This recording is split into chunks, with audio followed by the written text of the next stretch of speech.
اللہ تبارک و تعالیٰ نے انسان کو انسان کی ضرورت بنایا ہے،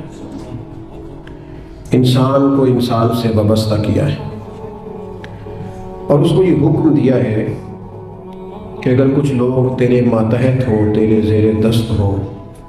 تو انہیں ان کے ساتھ کوئی زیادتی نہیں کرنی، کوئی ظلم روا نہیں رکھنا۔ اگر اللہ اپنے فضل سے، اس کی تقسیم ہوتی ہے نا، کسی کو چھوٹا بناتا ہے تو کسی کو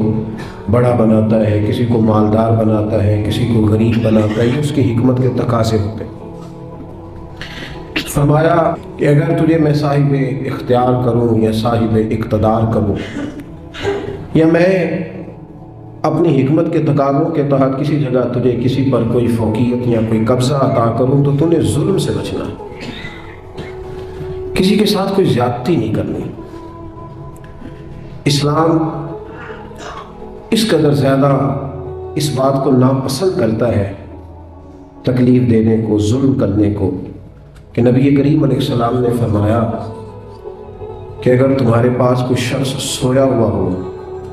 تم نے اونچی آواز میں قرآن پاک کی تلاوت بھی نہیں کرنا، تم نے ذکر بھی اونچا نہیں کرنا، جس سے کسی شخص کو کوئی بھی جسمانی، روحانی، اعصابی تکلیف پہنچے، وہ کام نہ کرو، اس سے بچو۔ اگر انسان ساری زندگی صرف اپنے آپ کو سیو کرنے کے چکر میں رہے اور پھر یہ پروگرام بنا لے کہ اگر میں نرم پڑوں گا تو پھر میرا لوگوں پہ رعب کیسے قائم رہے گا، اگر میں تھوڑا سا ڈھل جاؤں گا تو لوگ تو اس کا ناجائز فائدہ اٹھائیں گے، تو بھئی لوگ تو اٹھائیں گے۔ نبی کریم صلی اللہ علیہ وسلم نے فرمایا، یہ جامع ترمذی میں موجود ہے، حضور علیہ السلام فرماتے ہیں مومن نرم دل ہوتا ہے، لیکن سامنے والا اسے بیوقوف سمجھ لیتا ہے، حالانکہ وہ نرم دل ہوتا ہے۔ لوگ سمجھتے ہیں کہ شاید اسے ساری باتوں کا پتہ، ساری خبر ہوتی ہے، وہ جان رہا ہوتا ہے، لیکن چونکہ اللہ نے نرم دل بنایا، اب وہ کیا کرے؟ میرے بھائی، کوشش کریں کہ سامنے والا اگر زیادتی پہ اتر آیا ہے تو پھر بھی آپ اس کے جواب میں کوئی زیادتی نہ کریں، اپنی زندگی میں کانٹے بونے سے بچیں۔ قرآن پاک میں اللہ تبارک و تعالیٰ نے سورہ ابراہیم کے اندر اس بات کو بیان فرمایا۔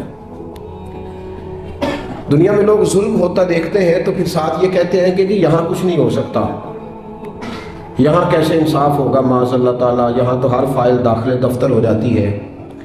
یہاں تو جس پر زیادتی ہوتی ہے وہ بیچارہ مظلوم رہتا ہے اور ظالم کا دفاع ہو جاتا ہے، ظالم بچ جاتے ہیں۔ تو اللہ تبارک و تعالیٰ نے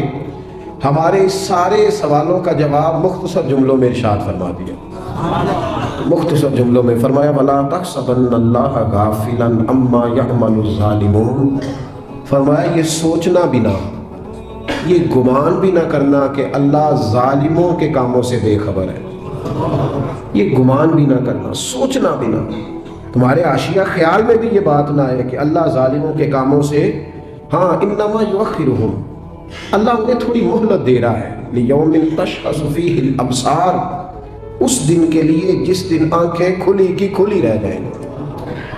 اللہ انہیں مہلت دے رہا ہے، ڈھیل دے رہا ہے۔ ڈھیل کو ان کی آزادی نہ سمجھ لینا، اللہ کو تم نے گمان بھی نہیں کرنا۔ ذرا قرآن مجید کی آیت کی ترتیب دیکھیے، فرمایا یہ سوچنا بھی نہ کہ اللہ غافل ہے، اللہ تو ڈھیل دے رہا ہے، اور ڈھیل ڈھیل ہوتی ہے، ڈھیل میں بلکہ کئی دفعہ انسان زیادہ اپنے لیے آزمائش جمع کر لیتا ہے۔ ظالم جب ظلم کرتا ہے تو وہ بھول جاتا ہے شاید مجھ سے کوئی پوچھے گا نہیں، کوئی مجھ پہ سوال نہیں کرے گا، میں ظاہر ہے میں اب اقتدار میں ہوں، با اختیار ہوں۔ اور جب انسان کرسی پہ بیٹھا ہوتا ہے تو پھر چونکہ سارے لوگ اس سے نیچے بیٹھے ہوتے ہیں تو پھر وہ یہ سمجھتا ہے کہ یہ کرسی ہمیشہ قائم رہے گی، حالانکہ اسے یہ نہیں پتا کہ تجھ سے پہلے بھی کئی کرسی پہ بیٹھ چکے ہیں اور تیرے بعد بھی کئی